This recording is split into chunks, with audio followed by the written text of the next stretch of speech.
Finalmente, todos nosotros siempre hemos oído noticias, televisión, supermercados, que normalmente utilizan constantemente este concepto, la sostenibilidad. Lo tenemos más o menos claro, pero generalmente lo incluimos dentro de la parte ambiental. Sostenibilidad y ambiental no es lo mismo. Entonces, vamos a aprovechar hoy para que queden todos los conceptos que tienen que ver sobre la sostenibilidad claros. Pero primero me gustaría presentarnos como empresa quiénes somos. Nosotros somos Vicerba, que somos una multinacional que operamos prácticamente alrededor de todo el mundo, y nuestra propuesta de valor consta de 5 partes. Digamos, nosotros tanto ofrecemos hardware como software, como los servicios a este hardware y software, financiamiento y también etiquetas, consumibles, ribbon, todo lo que sea necesario. Es una propuesta muy interesante porque dentro del mercado somos los únicos que somos capaces de ofrecer esto. Y esto nos posiciona de tal forma que cuando nosotros hablamos de sostenibilidad, no hablamos solo de sostenibilidad en un ámbito, sino de una sostenibilidad global dentro de la empresa. Una de las cosas que más me gusta a mí de nuestra empresa es que no vendemos en realidad un producto ni un servicio. Lo que vendemos son soluciones. Digamos, cada día en el día a día de una empresa, sobre todo en el sector alimentario, surgen desafíos o años a años que van dependiendo de lo que el mercado demanda. Entonces nosotros, a mí me gusta considerarnos que somos un partner tecnológico. Entonces nosotros lo que hacemos es ver estos retos que encontramos, estos desafíos, y darle una solución. Entonces, como nosotros estamos comprometidos dentro con la sostenibilidad, al final nosotros tenemos una visión conjunta y global. Entonces nosotros lo que intentamos es que toda la cadena de suministro, de principio a fin, digamos, nuestros proveedores, nosotros y nuestros clientes y los futuros clientes, toda la cadena sea sostenible, para que así en el tiempo sea fructífera. Entonces, ¿qué es lo que vamos a hacer ahora? Pues comentar todos estos temas de sostenibilidad. El concepto básico, ¿qué significa sostenibilidad? Al final, sostenibilidad, el resumen es usar los recursos que tenemos hoy en día sin fastidiar que nuestras futuras generaciones puedan acceder a los recursos que necesiten. Es así de sencillo, no tiene nada más. Pero lo importante es que hay 3 pilares básicos en cuanto a sostenibilidad, que son el pilar social, el pilar ambiental y el pilar económico. Generalmente la sostenibilidad y la parte medioambiental se enlazan muy bien, pero no son los únicos pilares. Para que os hagáis una idea, os pongo en una situación. Supongamos que tenemos un producto, el que sea, da igual, un producto que hemos mirado el producto, huella de carbono cero, el impacto de producirlo bajísimo, todo con materiales reciclados, que mejora la reciclabilidad y todo. Pero resulta que ese producto está 3 veces por el precio del mercado. Económicamente no es viable, al final tendremos que cerrar y no podremos continuar con la empresa. O otro caso, también tenemos un producto súper bueno, súper sostenible, súper medioambientalmente neutro.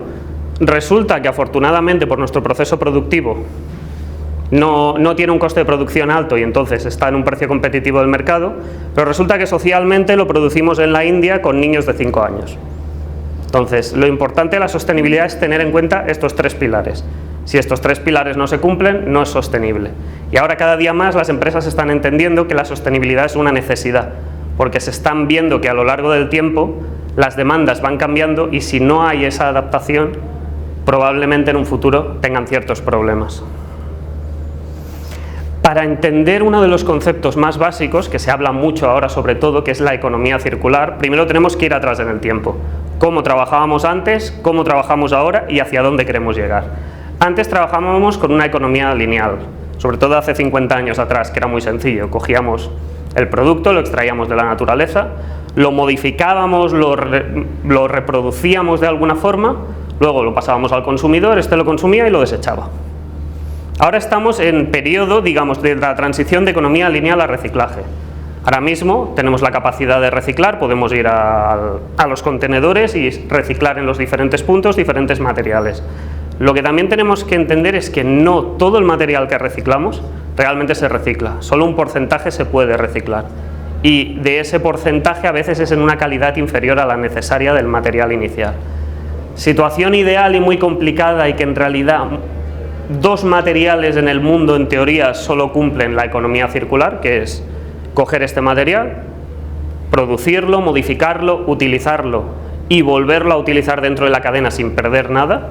Esto sería lo ideal. Generalmente hay 2 materiales que son los que más cumplen estos criterios, que es el vidrio porque el vidrio simplemente se lava, se esteriliza, se rompe y se vuelve a fundir, y otro que se puede fundir, los metales. Entonces, dentro de esta jerarquía de residuos, de todos los residuos que se generan, ¿qué se hace con estos residuos? Pues estos residuos pueden ir a diferentes puntos. Desde abajo hasta arriba, lo mejor lo de abajo. Empezaremos siendo optimistas, la parte de abajo de todo. Habitación es muy fácil. Si hay algo que no necesitamos, no lo utilicemos. Ahorramos costes, ahorramos dinero, ahorramos luego el residuo como tal. Luego, reducir. Esto es lo más importante. Muchas veces pecamos de poner demasiadas cosas que son innecesarias o que no aportan más a nuestro producto. Luego tenemos la reutilización, que en ámbito alimentario pues tampoco voy a decir mucho porque es prácticamente imposible. Todos nuestros envases al final se tienen que tirar y no se pueden reutilizar. Luego, refabricación. Normalmente en este tipo de industria tampoco se refabrica nada, pero por ejemplo, uno de los conceptos de refabricación que hay hoy en día, uno de nuestros proveedores recoge el plástico que se le tira al mar, que está allí, que nadie utiliza, y él lo refabrica y lo reutiliza para producir nuestros productos. Luego tendríamos el reciclaje, que es lo que más o menos hacemos todos y todos conocemos, que es cuando tiramos a un contenedor o a otro. El infrarreciclaje, que en realidad es la mayor parte del reciclaje, que esto significa, por ejemplo, si nosotros tiramos una bandeja de carne, cuando la tiramos esta se recicla, lo que no significa que ese material que ha sido reciclado se pueda utilizar nuevamente para la misma aplicación, porque por las propiedades de ese material no cumpliría con ciertas legislaciones. Luego ya tenemos la conversión en combustible, que a algunos de los materiales, sobre todo productos químicos, se les hace un pequeño cambio químico y pueden pasar a ser combustibles fósiles. Luego la producción de energía, que básicamente escogemos el material, lo quemamos, generalmente se calienta agua y este agua, el vapor, pasa por unas turbinas y genera electricidad. Luego tenemos la incineración, que esta es la típica imagen de Estados Unidos con los neumáticos quemando, que simplemente quiero quitarme este residuo, le prendo fuego y ya está. Y finalmente el vertedero, que son todas las imágenes de ciertos países donde tiramos todo lo que nos sobra o incluso en el mar. Tres conceptos que parece que están claros, pero uno de ellos no está nada claro.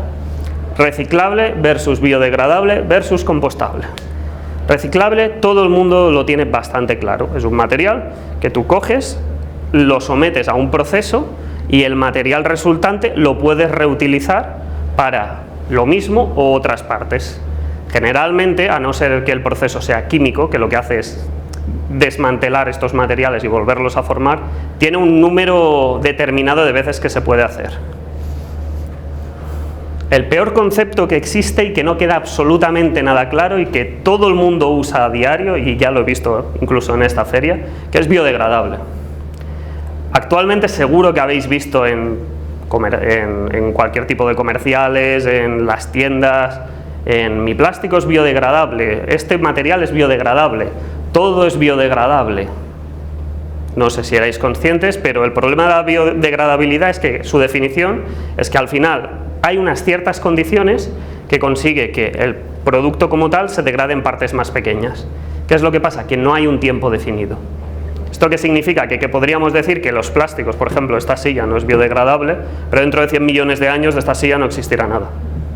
Entonces, el concepto biodegradable llama mucho la atención, pero para que lo sepáis, prácticamente todo es biodegradable.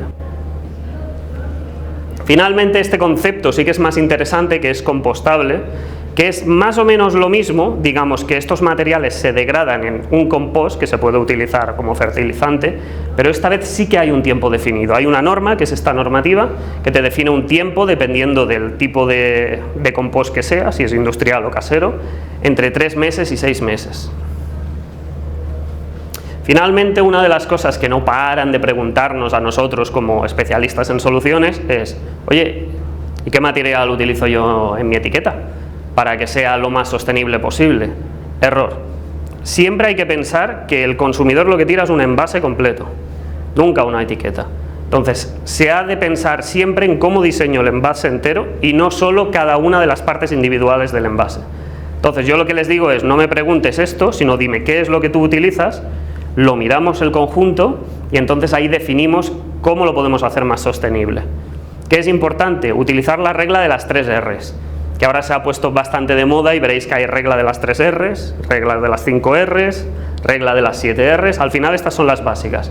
Y por este orden, primero se intenta reducir, luego se intenta que se pueda reutilizar, en nuestra industria es complicadísimo, y luego que el material final sea reciclable.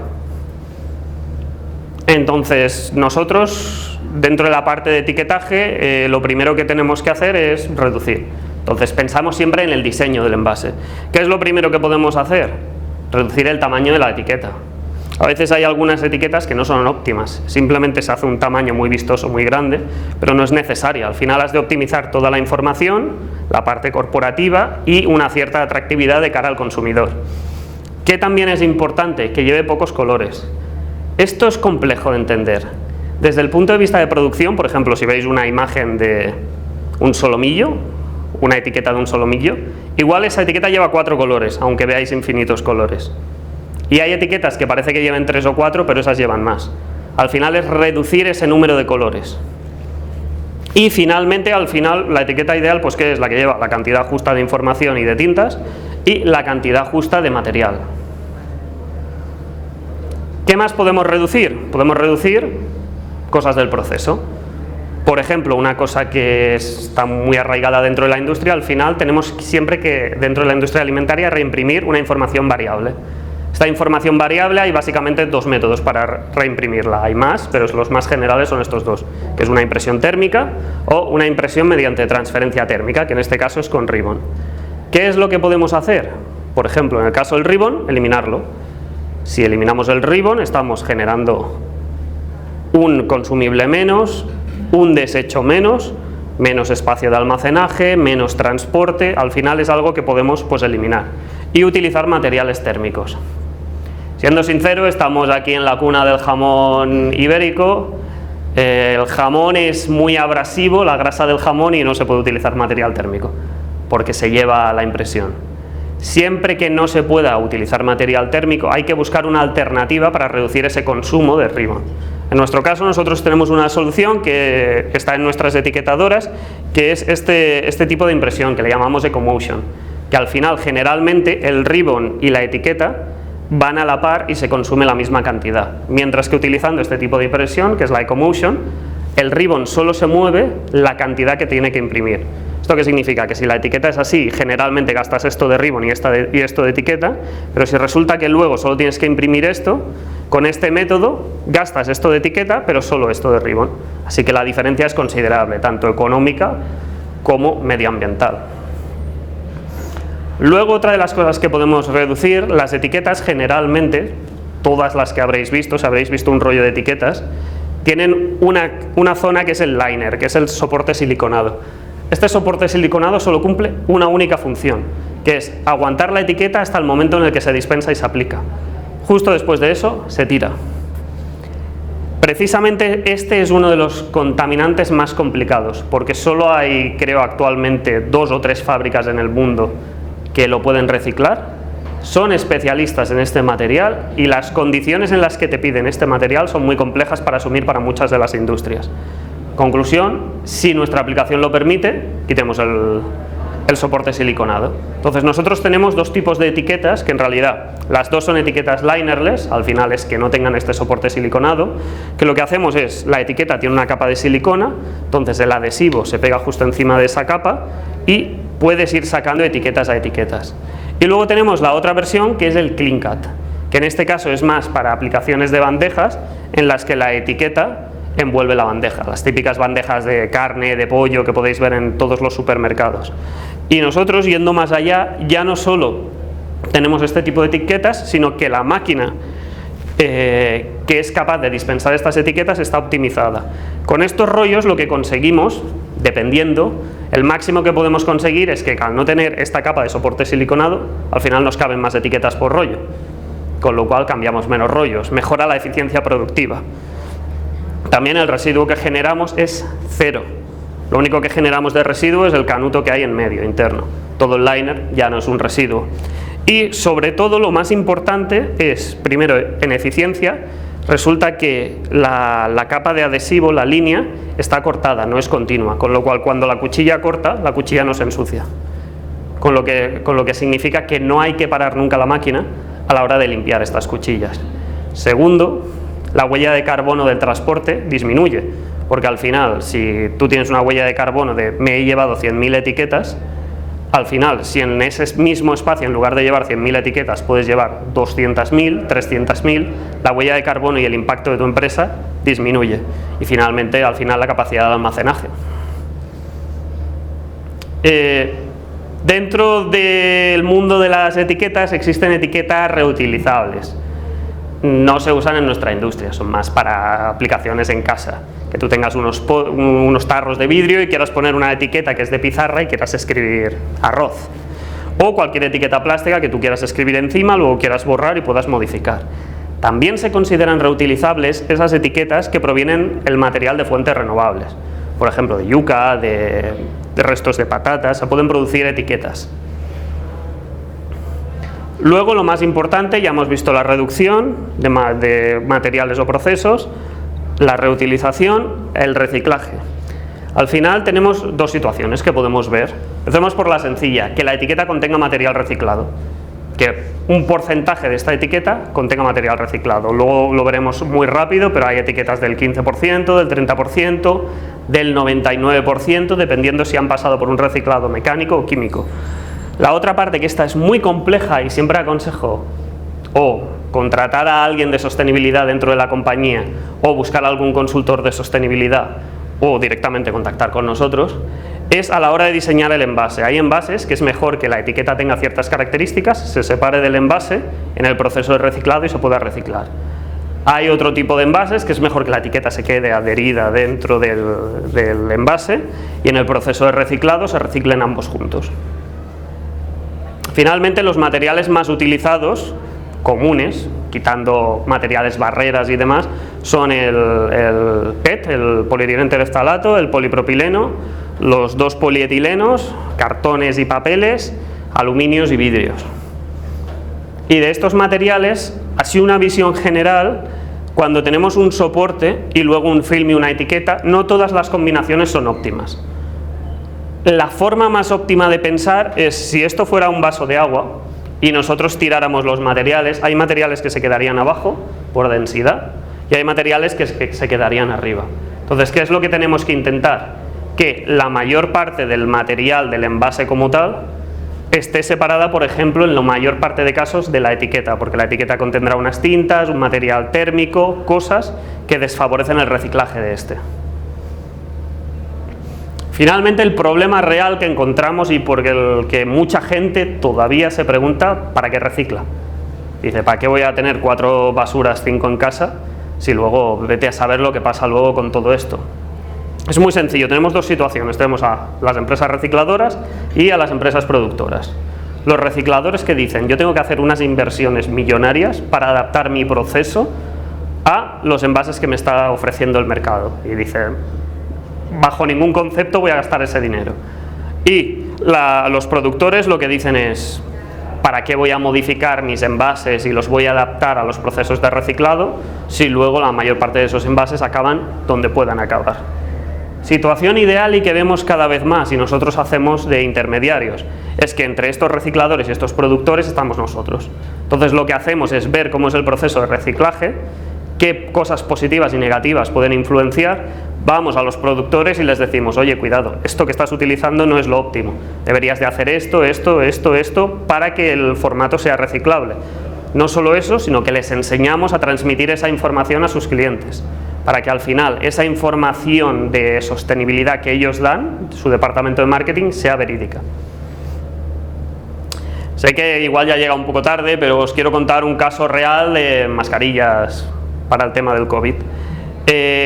Yo compraba las mascarillas, por coste, en el súper. Y en el súper, la primera vez que fui a comprarlas, me encontré esto. Esto era un film de polietileno, que venía con 50 mascarillas dentro y un papelito con la información básica de qué normas cumple, un poco corporativo y ya está. ¿Qué es lo que pasa? Como estaba por debajo del precio del mercado, les fue súper bien y al final, ¿qué decidieron? Vamos a cambiar el packaging, vamos a poner un packaging mejor, más serio. O sea que cogieron y siguieron utilizando el mismo film de polietileno, pero ahora en lugar de usar una hojita y de reducir, decidieron aumentar una barbaridad y usar una caja de cartón. Esto precisamente es lo que no se debe de hacer. Muchas veces me preguntan cuál es el packaging del futuro. Depende mucho de la aplicación. A mí me gusta mucho esta alternativa. Aquí tenéis una empresa justo enfrente nuestra donde podéis ver estos envases. Al final es un envase de cartón que tiene un film de plástico, que luego tú aplicas el producto y luego pones otro film de plástico. ¿Qué es lo que pasa? El consumidor rompe un borde, tira y se queda con el plástico en la mano, consume el producto y luego si rompe el otro borde y tira, se queda con el otro film. Así que al final tiene dos films de polietileno que puede desechar en plástico y un cartón que puede desechar en cartón. El otro día estuve comparando, porque al final siempre hablamos de reducir y una de las cosas que es fácil pensar de reducir es reducir el material en cuanto a gramaje. Estuve comparando el gramaje de esto con el de una bandeja de plástico estándar y uno era 32 gramos y el otro 35. La diferencia es prácticamente nula y esto favorece mucho el reciclado. Lo siguiente que sería una etiqueta Clean Cut, una de estas tipo de etiquetas que tenemos nosotros, que reduces en consumo, reduces en huella de carbono, optimizas procesos, tienes más etiquetas por rollos, paras menos, al final lo mejor. Y finalmente nuestra maquinaria que está optimizada directamente con nuestra solución de etiquetas. Entonces, si recordamos, las etiquetas que podemos ofrecer mejores son etiquetas linerless, que reduzcan el soporte siliconado, etiquetas que mejoren el proceso de etiquetado o mejorar el proceso como tal, etiquetas que provengan de materiales de fuentes renovables y finalmente etiquetas que contengan parte de material reciclado. No quiero entrar mucho en detalle de lo que tenemos, pero al final tenemos etiquetas de linerless que pueden ser de polipropileno o de papel, etiquetas de polipropileno que pueden tener un 30 o un 90 o pueden provenir de fuentes renovables, más etiquetas con más material reciclado que son transparentes o blancas, en este caso papeles que contienen un 30 o un 100%, un térmico que contiene un 15% de reciclado, un térmico compostable, aunque parezca raro existe un térmico en el mercado que es compostable, polietilenos que también contienen material reciclado, provienen de fuentes de energías renovables, polietilentereftalatos y finalmente cualquier duda que tengáis, por favor consultadnos. Me gustaría agradecer a la organización por habernos dado la oportunidad de poder presentar esta charla y al final a todos vosotros por haber estado aquí. Os dejo unos códigos QR que os pueden ayudar a ver nuestras soluciones, todo el sistema de Clean Cut tanto de etiquetas como de maquinarias y mi contacto para cualquier duda que podáis tener sobre sostenibilidad.